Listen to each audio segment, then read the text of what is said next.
those of you that I've known for so long, welcome.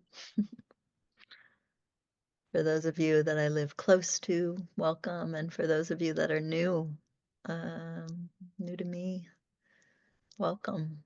My name is Dev, and I'm glad you're here. I'm glad I'm here. I had tears in my eyes when I said, yeah, you know, those things that you say that just touch the heart. You don't even know it's coming. Um, I said, we know how to do this because I was looking at you, and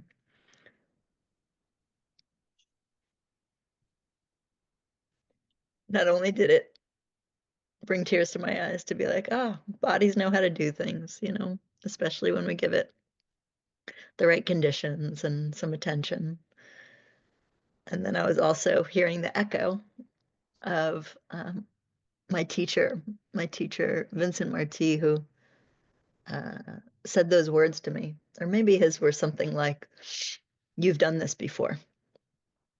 And it was like the uh, being recognized and what an important thing that can be in our development and our becoming. You know, we were swirling. He'll be back in a minute. My body was moving in a certain way. And I don't know if he was just saying this to everybody that was swirling by, or or if it was specific to something he was experiencing in me. But the fact of recognition in that moment, it put me even more deeply on the path of dance as a path towards the sacred. You know, there was a place that was occupying inside of me when he said that I was like, ooh, if you can see that I'm hanging out in this place of vastness, of knowing my body as a, I guess best word right now would be temple, or this temple of motion. If you can see that that's what I'm up to here, there must be something to this. So it was nice to recognize all of you in your arrival. Um, and I set this up with Chris, dear Chris, that's online here, beloved of mine, dear friend, as a way to just have almost like a meet and greet to those that might be joining us when I come to Wicklow at the beginning of next month. I'm offering a soul motion workshop there. And sometimes it's, something will strike you and just be like, ooh, I'm supposed to be there. And sometimes you really got to know the person. And so we wanted to give people an opportunity to just have a moment together here. Um, and I'll speak about soul motion, but it really is, soul motion is kind of the vessel, the form, the teaching that allowed a lot of what was important to me to kind of have a place. I don't know if you saw my post, but I have been uh, relatively in love with the place where the sacred and the body meet for most of my life. It was my senior thesis in college where things really came together. I started to write about the use of movement in different religions. I was a religious studies major. And the thing that I kept being drawn to when we would do our readings over the years, or when I would go into a sacred place or different places of worship, is like I was always paying attention to what are the bodies doing? Like, are they super still? Is the breath really kind of tight and small? Or is there like, you know, wild movements coming through the body and loud sounds? Or back and forth or somewhere in between. So even more than words, when I go into any sacred site or a sanctuary or a place in nature, I think even more than the content, I'm paying attention to what the bodies are saying, um, what vibrations are in the field, what music is being played. It's just kind of always where my attention has been. And then what happens? Like, what do I get to feel because of that? And what do I imagine that we're creating together because of those different elements and variables? And so This is a topic near and dear to my heart, and I'm happy to talk more about it as the time goes on here. And I want to make sure your voices come in. Um, how we arrive is important, um, including ourselves, um, being invited in. All these things that can be so simple but really important to time together, how we feel being somewhere. So anything I say here is an invitation. If you want to keep quiet, and if you want to be here more in observation, the shape of observer, that's fine too. But if you're willing, just say your name, and really simply, just anything that comes to your heart, mind when I say, uh, what draws you here today? Yeah. Let yourself be surprised by your answer, or maybe it's something you know really well. Come in when you're ready. Great. Oh, well, good, good. I feel even more here in hearing you. Great. Hmm. Uh, Something I also realized when I was remembering that I was drawn to write about dance and its impact um, on people's felt experience of religious experiences. So, I mean, that was my academic study. My academic study continued to call it religious because I was a religious studies major, and it went everything from kind of the bigger world religions into very small cults and smaller traditions, and the use of the body. So, whether it's something that brings our family together, or it's something that we do when the family's just not feeling attuned, you know, we put on music and we move our bodies together. So there are so many uses. And I realized that in my studies, and this is me nerding out a little bit. It's not that important, but it might be fun to chew on together that there's these different routes for years and years and years that have been used um, to access things that are outside of our day in and day out, and yet can be found in different traditions all over the place. So, I'm sure all of us use the word transformation at some point in our lives, or maybe even quite regularly, right? Uh, Moving from one state or one way of knowing or one way of experiencing ourselves into something different. There are many traditions that say, if you are in a transition, move, breathe as a regular practice. Like a birth, right? To to still the body at a time like that is going to create more tension, which can lead to more suffering. But if we can breathe and continue to move, even if it's mysterious what's occurring, right? We can find in so many countries all over the world that there's this agreement that in times of transformation, of transition, that moving and breathing is a good way to get through it without too much suffering. So that's kind of at the base of what we do. And then there's soul motion practice, which I was giving you a little anecdote of when I first met my teacher, his saying, you've done this before. I mean, I feel like with those words, he spoke to something that I still can find myself feeling shy about, which is, gosh, this body really knows things. This body really, really knows things beyond what I have learned, in the 47 years of my life. Like, this body knows how to respond to sound in a way that no one ever taught, right? And I'm sure you find the same. And so there was something that, even though in Soul Motion we were learning a lot of how-tos, like what to do with our attention and what to do with our body, that set up the conditions where we might have some of these wider experiences. And so I was really into the how-tos, and I still am, because even things like when we say, let's be more compassionate, right? Or let's get settled, or let's be open-minded, right? These are concepts, but like the how-tos on how to actually feel those things in relation to wonderful moments, more challenging moments, that's what I'm really into. And so yes, there were the how-tos with soul motion.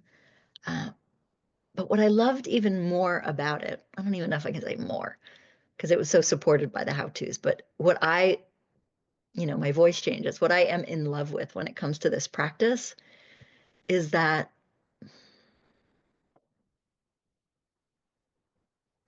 there's a level of permission, both for being intimate with ourselves and energetically intimate with each other. That always felt like a homecoming for me. And over the years, I've been teaching this for maybe 16 years now. I've been able to lean in more and more and more to this practice of intimacy with the moment. Intimacy with the moment means intimacy with myself. And then I might be saying something you've heard over and over again. The more intimate I am with myself, meaning the more loving, kind attention I can bring to all the subtlety that I'm feeling inside of my own experience. So often that leads to my true desire to make more room for you. The more sweetness, the more attention that I can bring into this vessel, this moving body. All those things that I want to be, all the person I work for day in and day out to be, just becomes easy to find. And it's one thing to call it self-love. It's another thing to say, I am going to put myself into the place where we're all doing this all at the same time. And then seeing where that takes us.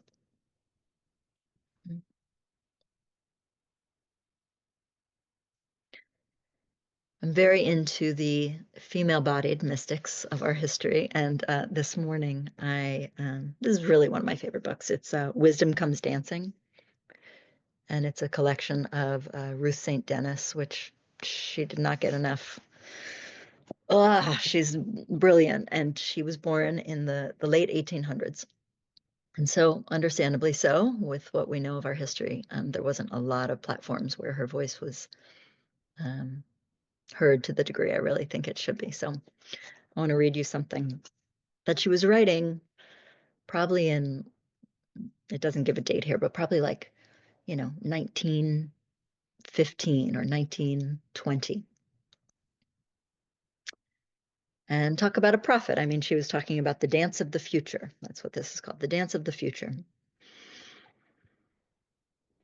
The dance of the future will no longer be concerned with meaningless dexterities of the body, but will move in harmony with the compassionate and joyous rhythms of love,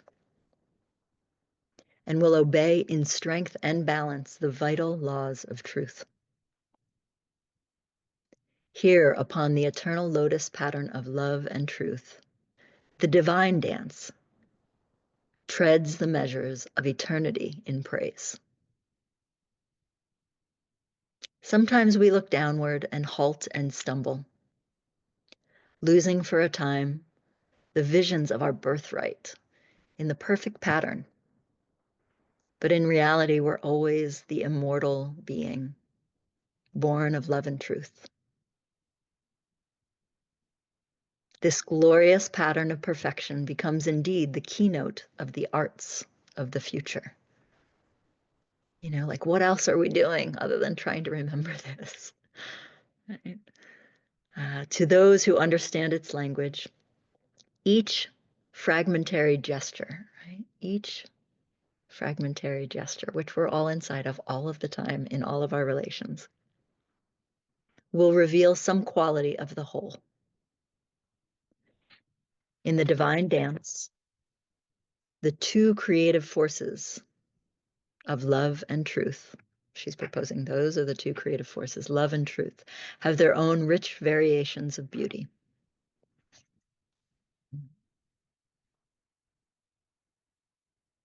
So I don't know how that lands for you all. I hope there's something recognizable in there, even if we've just had glimpses, those moments where the wind is hitting us just so, or the way someone moves their hand all of a sudden kind of lights up attraction or curiosity in us, right? Like this stuff is happening all the time.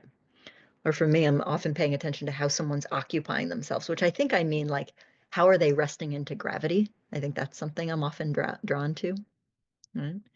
And even if we're not so conscious of this stuff, like thinking, there's my attention, paying attention to how someone's standing, on their own 2 feet. Our body is registering that stuff all the time. And how we're responding to it is, if I may be as bold, that's part of the dance that she's referring to. Just this motion that is constantly unfolding through us, human and non-human, the aliveness. And so, that's the big stuff. And then there's this practice of soul motion. And there's many movement practices that can give us access there. But this practice of soul motion provided so many, let's try this, and if we all do it together, let's see if it can actually bring us somewhere. So, for example, if we all feel gravity and our experience of gravity at the same time, all at the same time in the same room together, let's see what that does for our sense of safety or our felt sense of safety, for example. If we all together, all at the same time, if we are willing to come along, feel how much space is around us, including our back body. Like if we do that all at the same time, what does that allow to open in a community space?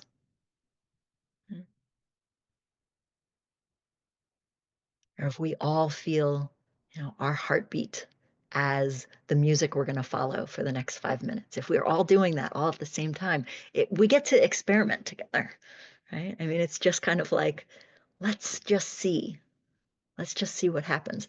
And time and time and time again, and I can say this now, not only from my felt experience, but as a student in many, many rooms, and then as a facilitator in many rooms, it's through these simple practices and our dedication, our devotion to trying something out together that allow things that, the mystics are calling other realms to open up.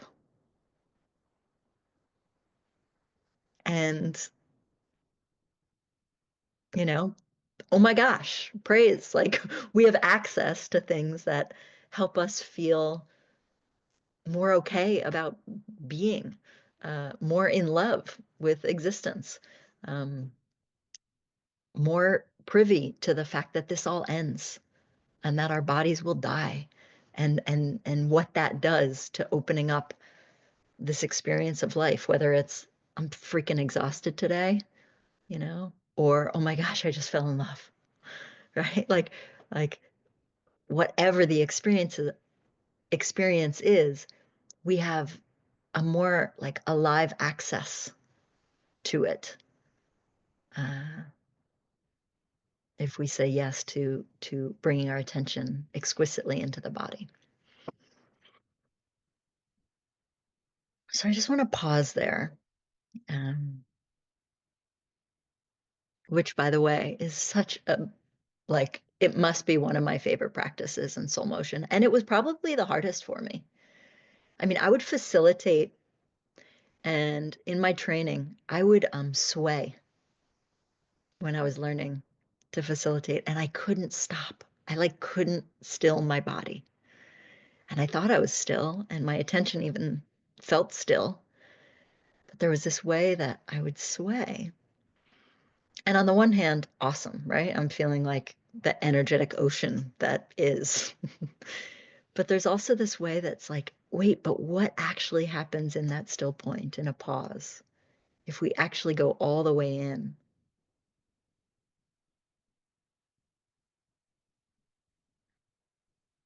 To find that place that there's different ways to say it is within all the movement, or is around all the movement, or is constantly in a love affair with all the movement, right? Like if we really go and find that still point, what does that allow to happen next? So I'm just pausing and I want to hear your voices come in, if just to hear what's moving for you, if anything. It can be experiences you've had, questions that are occurring, um, anything in between.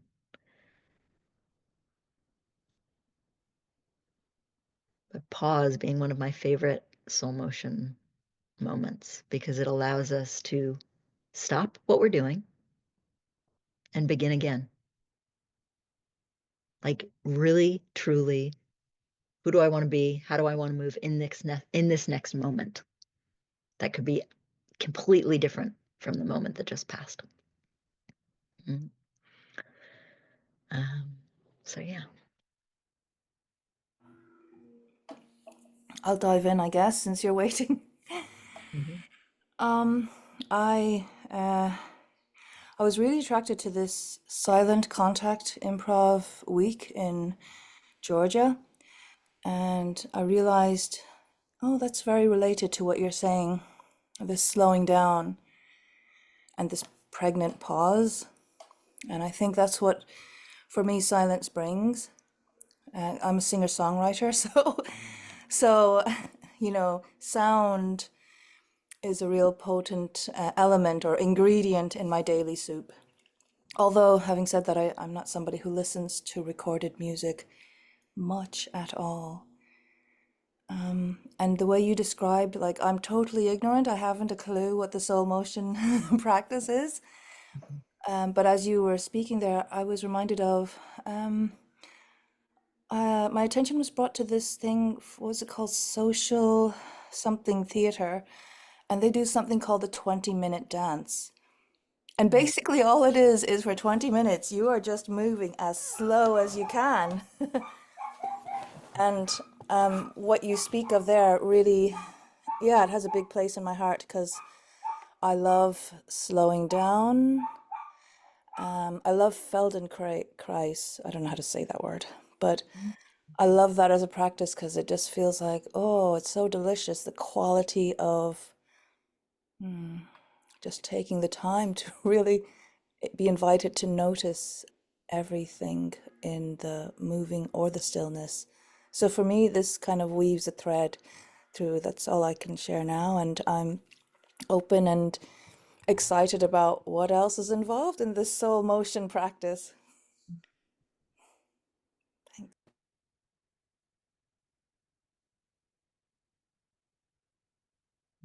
I'm just going to riff for a moment on something you said. Um, there's the fun in dance spaces and movement spaces of being aligned with the sound. I mean, really, allowing the sound to move through you and being, that someone could visibly see, that body is dancing to that music, right? There's that. And then there's the practice of how can this soundscape be, oh, we're all swimming in a pond together and we're all going to be responding to this body of water in a different way. And so then I look around and it's possible to see all these bodies clearly inside of the same stuff and yet moving so differently. And yet there really is something, and sound, blessed sound does that for us, of like, oh, but there's an environment that has the same consistency that we're all moving within. So yeah,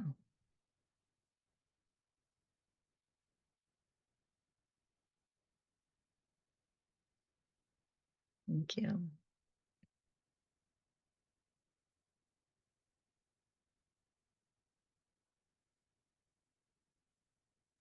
And feel free to open, keep the silence as our soundtrack. I can always fill it in with more things that are on my mind, but I also just love the weaving if it's here to do.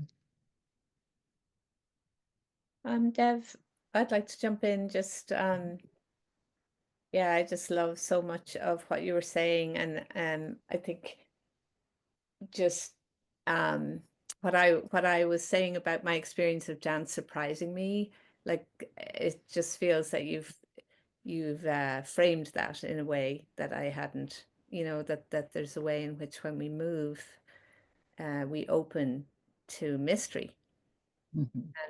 and we contact mystery. And so I love what you brought in with that woman, what she wrote. That just gave me a different way of thinking about it. And I'm really curious about the how-tos, and I'm wondering if you could give an example. Like, I mean, you said something about uh, how we can move in certain ways to connect with certain qualities of ways of being, like compassion or whatever. And I'd love I'd love if you could give an example. Oh yeah, for sure. Thanks. Um, well, one thing I mentioned is pausing and what that does, and I'm sure we've all had moments in our life where we actually remember that we could stop. Whether it's we're in an argument, or we're ruminating in some way, or we're inside of some physical act that's really hurting, but it hadn't even occurred to us that we could pause, and then we we remember, like, oh, there's actually a way to change this that can come from within me. Mm. So pause is one of them. Um, and it's like time to check out, like, am I on a runaway train or am I with myself? And both are cool, like, woo, I'm in ecstasy. I'm lost, right? Like, I am I am so outside of being consciously aware of what's going on, but I'm choosing it. And the pause helps us say, like, oh, but I want this and I want more of it. So pause is one of our practices.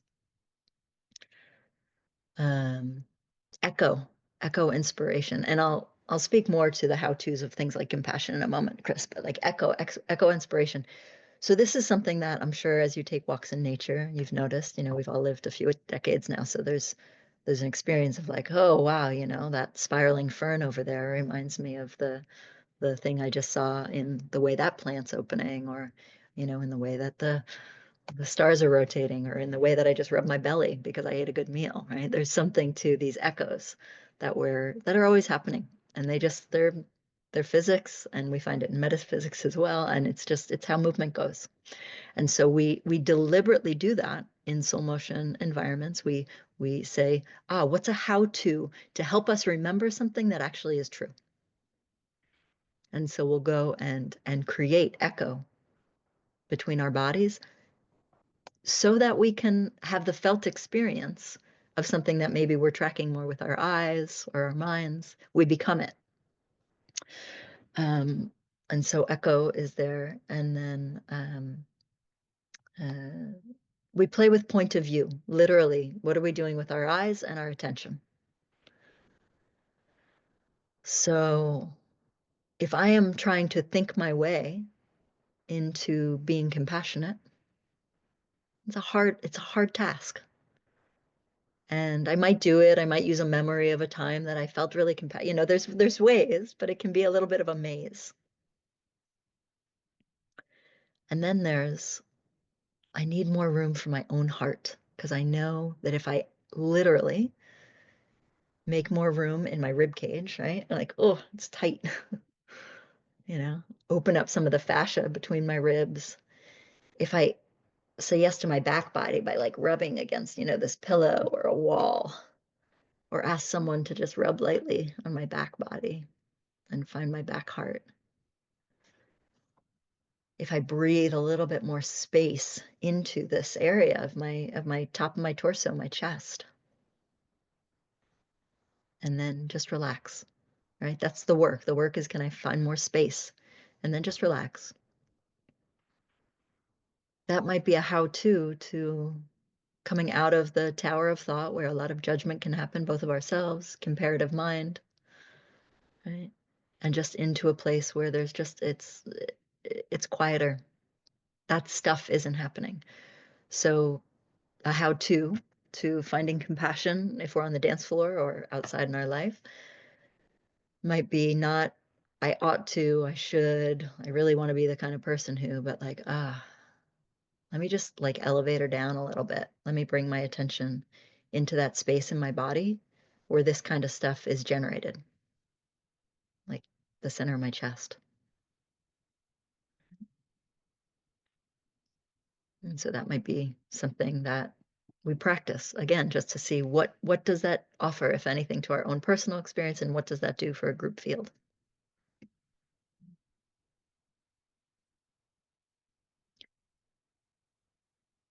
And then there's this orbit, which everything I made that had to do with our coming together here, there was spirals and orbits. I light up even just starting to talk about it. So pause, echo inspiration, and this principle of orbit. It's again, let me do with my body what we know is happening on both a smaller cellular, even molecular level, and happening in our cosmos. Like, let me do that thing with my body that's going to both put me in touch with something tiny so that the world can seem really large, and let me do that thing with my body that's going to put me in touch with the cosmic dance so that I can remember just how, holy cow, another universe I am, moving with these other grand beings. And so we literally go into our body and find spirals, right? We literally go into our body and find our orbit. I both find myself in the center of this orbit, right? Or place myself somewhere different on the orbit. Let this be the center. Let this be the center. Let you be the center. I can orbit around you, right? And so we play with these how-tos of like, what's going to wake my consciousness, not teach me, right? I mean, we all learn things and that's cool and we teach each other, but what can I do to awaken the part of our existence that just doesn't get enough playtime in our day in and day out in the civilized world?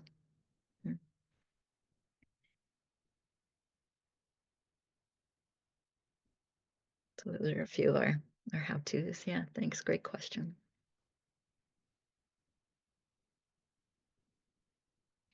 So we did set this up for 45 minutes. So we've had our taste. Is there anything else that you want to bring in, that you want to echo back? Anything literally that you heard that you just want to say coming out of your mouth?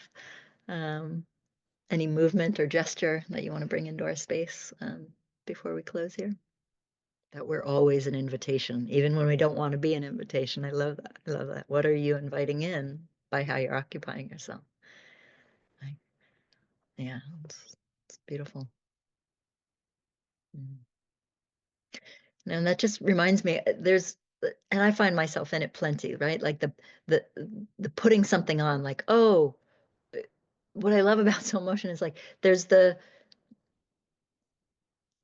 I'd be as bold as to say, like, we're going for the real cosmic dance. Like we're not just doing the like, okay, now you be the sun and I'm gonna be the planet and you be that planet, and which is cool and it's fun. I mean, I would love to do that with all of you. Like, where we're okay, I'm faster and you're slower and we're going around, right? I mean, actually it would be a beautiful dance. And there's this thing that Chris spoke to, which is like, if we just start doing some of these things, these to-dos, these how-tos, and we do them together, something really natural starts to occur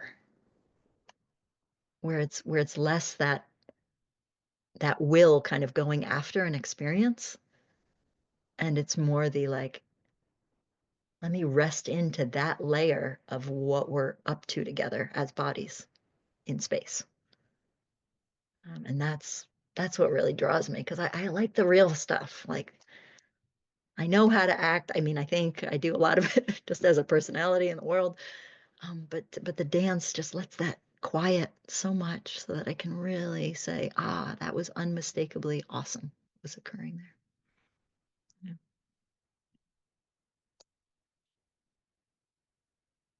Yeah. Mm.